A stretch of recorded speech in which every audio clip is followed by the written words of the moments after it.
My wife cheated on me with our bankruptcy lawyer, then manipulated me into signing over our $350, $0 inheritance and half of our house. Now she's suing me for fraud, claiming I deliberately hid my affair to keep everything. I never thought I'd be the guy sitting here, writing about how my wife turned out to be a lying, cheating nightmare. It all started with a gut feeling, like a little itch in the back of my mind that I couldn't ignore. You know how they say your instincts are usually right? Well, mine sure were. I just didn't want to admit it at first, and I had been married for about 8 years. We met in college, hit it off immediately, and for a while I genuinely thought we had something special. She was gorgeous, long hair, bright blue eyes, a smile that could light up a room. We had this perfect life, or so I thought. We had a nice house in the suburbs, decent jobs, and a shared bank account that looked healthy enough.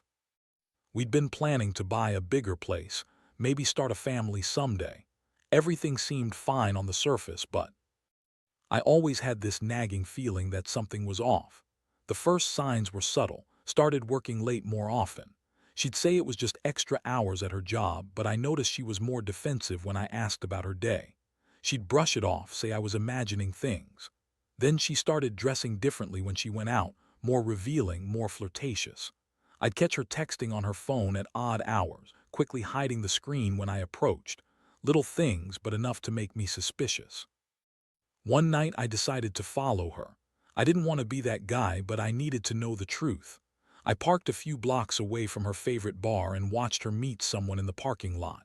A guy tall, dark-haired, probably in his late 30s. They hugged, kissed on the cheek, and then she got into his car. I felt like my stomach dropped out. I couldn't believe what I was seeing. The woman I trusted, the woman I loved, was cheating on me with some lawyer she'd been seeing for months now, Robert, her bankruptcy attorney. I was stunned. I kept watching as they drove off, my mind racing. How long had this been going on? Was I just blind? I remembered the conversations we'd had about money problems, about how she was worried about losing the house or the inheritance we'd gotten after her grandmother passed. Turns out, she'd been manipulating me from the start. I'd always been the one paying the bills, handling most of the finances, but I had no idea she was funneling money to Robert, her lover, or that she was planning to screw me over in the process. The next day I started digging. I looked through our bank statements, credit card bills, anything I could find. And sure enough, there were payments to Robert's law firm, big payments recurring and all under her name. I couldn't believe I was so blind. She'd been lying to me for months, maybe longer. I felt angry, betrayed, humiliated. How could she do this? I thought we had something real. I thought I knew her. What made it worse was how she finally confronted me about the discovery. I had come home early, expecting a quiet evening, but instead I found her in our bedroom, sitting on the bed, looking smug. She tried to act innocent, like I was imagining things, like I was overreacting. She said she was just friends with Robert, that he was just helping her with some legal stuff because she was overwhelmed with the bankruptcy. She told me I was paranoid, that I was making a mountain out of a molehill, but I knew better. I'd seen enough to know this was more than just legal advice. I was furious. I told her I knew about Robert, about the affair, about the money she'd been hiding. She everything at first, then started spinning stories, saying I was jealous, that I was imagining things, that I was paranoid because I didn't want to face the truth. But I saw through her lies. I could see the guilt in her eyes, even if she was trying to cover it up with her bitchy attitude and fake tears. That night, I sat alone in the dark, staring at the ceiling, trying to process what I'd just learned. My wife, the woman I thought I knew, had been lying, cheating, and manipulating me for who knows how long. It was like my entire world was crumbling. I kept asking myself how I missed all the signs, how I let her get away with this. I felt numb, betrayed, and honestly, a little bit ashamed for not noticing sooner. But more than anything, I felt a burning need to figure out what to do next. I was done being the naive husband. It was time to take control of this mess she'd created, even if it meant destroying everything she loved in the process. The more I thought about it, the clearer it became that wasn't just a cheater. She was a manipulator, a liar, and a master at hiding her tracks.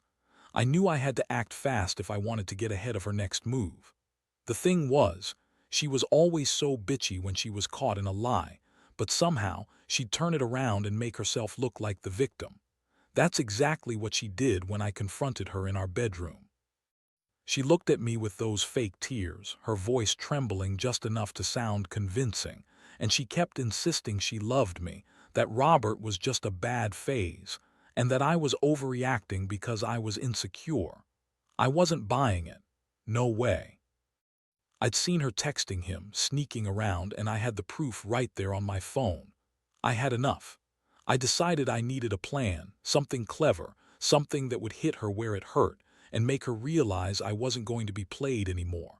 I knew I had to get control of the money, the house, everything. And that's when I remembered the inheritance we'd gotten from her grandmother. It was around $350, $0, and I'd been handling most of it, even if she acted like she was in charge. Now I saw her as a threat, not just emotionally but financially. I started digging into her phone, her emails, anything I could find. I found a message from Robert that confirmed the affair, texts, photos, everything. I also discovered she'd been talking about how she wanted to save the house and her credit, and how Robert was helping her cover her ass legally. That's when I realized she'd been planning her escape, probably with Robert's help. I knew I had to do something drastic. My first move was to get an attorney, someone who could help me understand my rights and the legal landscape. I reached out to a lawyer I knew, a guy named Mark who had a reputation for being tough. I didn't tell I was onto her yet. No point giving her a chance to cover her tracks. I just needed to get my ducks in a row. Meanwhile, I started secretly gathering evidence, screenshots of all her messages, copies of bank statements, and even recordings. I knew she'd lie her way out of everything, so I wanted to be prepared for the worst. One night I decided to confront her again, this time armed with everything I'd collected.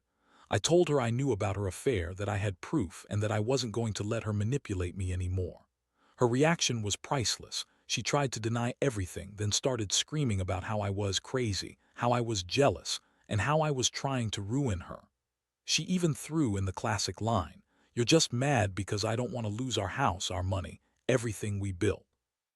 She said she'd been doing this for us, that Robert was helping her save the house from foreclosure, and that I was just a paranoid idiot. I felt my blood boiling.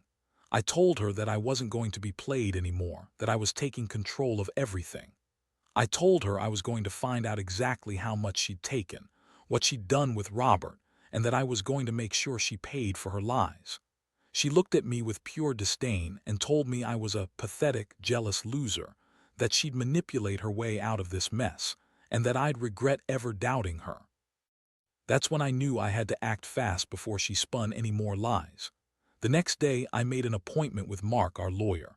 I told him everything about the affair, the money she'd manipulated, her plans to possibly run off with Robert, and her threats to take the house and inheritance. Mark listened carefully, then laid out my options. We could file for divorce, get a temporary restraining order, and start the process of claiming what was rightfully mine. I knew would fight tooth and nail, but I was ready for that. I was done being the naive husband. I also started drafting a plan to freeze her access to the inheritance and the house. I didn't want her pulling any more tricks, especially if she was planning to run off with Robert or hide assets. I had a feeling she was capable of anything at this point. I even began secretly contacting her family, friends, people who might be able to back me up or give me more insight into her manipulative behavior. I was determined to take back control and make her see that I wasn't some fool she could use anymore.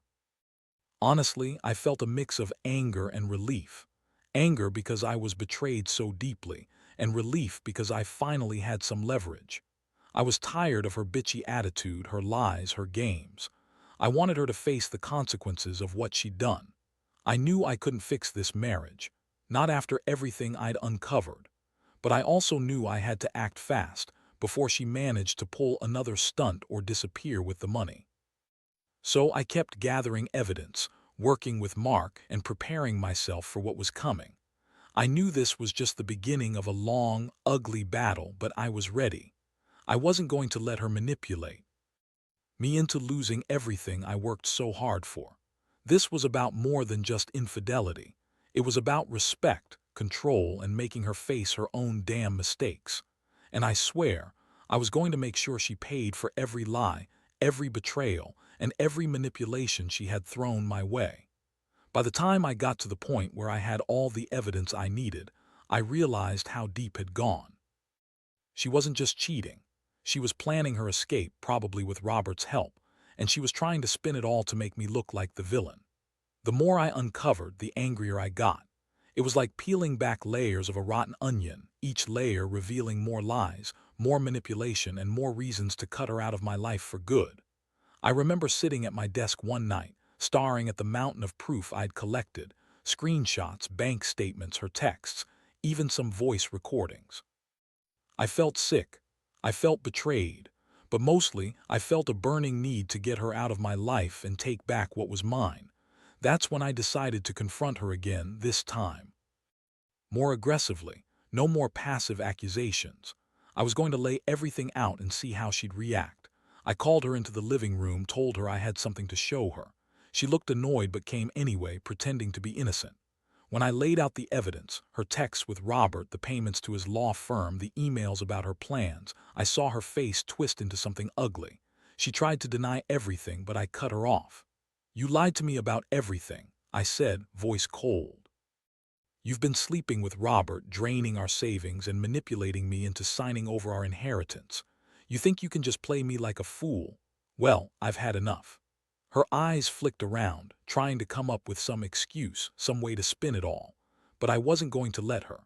I told her I knew about her plans to run off, how she'd been trying to hide her tracks, and that I was done being the naive husband who trusted her.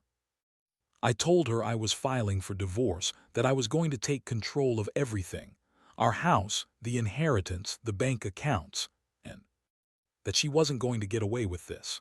She started crying fake tears this time and said I was overreacting, that Robert was just a friend, that I was jealous and paranoid. She told me I was ruining our marriage over some stupid accusations.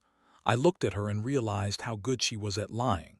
But I also knew I couldn't let her manipulate me anymore. I had the proof and I was ready to use it. That night, I contacted Mark again. We discussed how to proceed legally, filing for divorce, freezing her accounts, and getting a restraining order if necessary. I also contacted a forensic accountant to help me evaluate exactly how much money she'd taken and what she'd done with it. I wanted everything documented, every dollar accounted for. It was clear she was trying to wipe her hands clean, but I wasn't going to let her. In the meantime, I started making arrangements to protect myself. I changed all my passwords, moved some funds into a separate account, and made sure I had copies of everything. I didn't trust her to play fair. I knew she'd try to manipulate the situation or lie her way out of it. I also reached out to her family, warning them about her behavior and asking if they'd be willing to support me through this mess. Honestly, I felt like I was in a war. Every step I took, every move I made was about reclaiming control and making her face the consequences. I wasn't about to let her walk away with our house, our inheritance, or our reputation. She'd already lied enough. Now it was time for her to pay. The worst part was the emotional toll. I kept asking myself how the woman I loved could turn into this manipulative, selfish person. How did I miss all the signs? How could she lie so convincingly? Every day felt like walking through a minefield, waiting for her to make another move, another lie, another betrayal. But I knew I had to stay strong. I had to keep my head clear and focus on the plan. I knew she'd try to fight me, threaten me, or even try to make herself look innocent. That's why I was prepared. I had everything documented, all the evidence ready, and a lawyer on my side. I wasn't going to let her win, not after everything she'd done. I was tired of feeling like the fool. I was tired of feeling betrayed. It was time to take control, even if it meant burning everything down first. I wasn't going to let her manipulate me into losing my house, my money, or my dignity. I was done playing nice. The days that followed were a whirlwind. I felt like I was living in some kind of nightmare, waiting for the next shoe to drop. Of course, everything claimed I was crazy, that Robert was just a friend she'd been helping with legal stuff, and that I was projecting my insecurities onto her. But I had the receipts, the bank statements, the texts. I wasn't about to let her gaslight me into thinking I was the crazy one. I remember sitting across from Mark in his office, reviewing the paperwork. We'd already filed for divorce, and I'd requested a temporary restraining order. I wanted her out of the house, away from my accounts, and most importantly, away from Robert. Mark told me I had a strong case, especially with all the evidence I'd gathered. But he also warned me might try. Stall or fight back, maybe even accuse me of fraud or hiding the affair to cover her own ass. That's when I realized how far she was willing to go. She'd already lied about everything, manipulated me into signing over our inheritance, and tried to make herself look innocent. I knew she'd do whatever it took to keep her freedom and her money. So I stayed alert, kept track of every move she made, and kept my guard up. One night she came home late again, smelling like perfume and alcohol. When I asked her where she'd been, she snapped at me saying she'd been out with her friends, that I was controlling, and that I was crazy to think she'd cheat. I looked at her, tired of her lies, and told her I had enough evidence to prove she'd been lying all along. That's when she got defensive, started shouting, accusing me of trying to ruin her life, and said I was just jealous of Robert. That was the breaking point. I knew she was trying to turn everything around, make me look like the bad guy. But I'd had enough of her lies. I told her I was done playing her game. I told her I was going to finalize everything legally, and she'd regret ever crossing me. I also warned her that I was planning to get a full forensic audit of the bank accounts in her phone to make sure no more secrets slipped out. The next day, I went to the courthouse and filed for divorce. I also requested full financial disclosure, her bank accounts, credit cards, any hidden assets. I wanted transparency, and I wasn't going to settle for less. I also made sure my lawyer filed for the temporary restraining order so she couldn't come near me, our house, or our money. I was determined to cut her out of my life completely. Meanwhile, I started talking to friends and family, warning them about her manipulative behavior. I wanted to make sure if she tried to spin her side, I had backup. I was sick of her pretending to be the victim when she was the one who'd betrayed me so badly. I also kept a close eye on our bank accounts, making sure she didn't try to transfer or hide any more money. What really hurt was how she kept insisting she loved me, even as she was clearly planning her escape. She'd cry, say she was sorry, and then go right back to her lies. I could see through it. I knew she was just trying to buy time to convince me to drop the case, but I wasn't falling for that anymore. Honestly, I felt a mix of relief and anger. Relief because I finally had a plan, a way out. Anger because I'd been so blind for so long, trusting someone who clearly didn't care about me or our marriage. I realized how much I'd wasted on her, on this fake life we'd built. And then came the biggest shock of all, threatened to sue me for fraud, claiming I'd hidden my affair to keep everything. She said I'd deliberately concealed my relationship with another woman, that I was trying to manipulate her into giving me the house and inheritance. I couldn't believe her audacity. She'd been the one cheating, lying, and scheming behind my back, and now she was trying to turn the tables. It was infuriating. But I had my evidence. I knew she was just trying to muddy the waters, too. Make herself look innocent while she plotted her next move. I stayed calm, told Mark to prepare a defense, and kept pushing forward. I knew this wasn't over yet, but I also knew I was on the right track. In the end, I learned a lot about trust, betrayal, and how far some people are willing to go for money and control. I realized that no matter how much you love someone, if they start lying and manipulating, you have to cut your losses and fight back. I also learned that sometimes the only way to truly protect yourself is to take control, legal, financial, and emotional. And I'd be lying if I said it was easy. It's been one of the hardest experiences of my life, but I'm finally starting to see the light at the end of the tunnel. After everything I'd uncovered and the legal moves I'd made, I thought I might finally get some peace, but was relentless. She fought dirty, as I expected. She started playing the victim, crying to everyone, her friends, her family, that I was trying to ruin her, that I'd been hiding my own affair, which, of course, was a lie. She threw around accusations about how I was controlling, manipulative, and that I'd been lying about everything, especially about her cheating. It was like she was trying to rewrite history, trying to make herself look innocent while spinning her web of lies. What was really frustrating was how she was still manipulating the legal system. She hired her own lawyer, a slick guy who kept pushing for delays, trying to stall the divorce proceedings. She claimed I was harassing her, that I was trying to ruin her reputation, and that I'd been hiding assets. Meanwhile, I had all the evidence, screenshots, bank records, witness statements, and I knew she was trying to distract from her own guilt. It was a game to her, and I was the pawn she was trying to manipulate. But I wasn't going down without a fight. Mark and I prepared for the worst. We filed motions to expedite the divorce, and I pressed for full disclosure of all her finances. I also had the forensic accountant dig deeper, finding out she'd transferred money to an account she'd hidden, probably trying to stash some cash away before the final blow. I knew she'd keep trying to pull strings, but I was ready. One day I got a call from Mark. He told me he'd filed a countersuit claiming I'd been hiding my affair to keep the house and inheritance.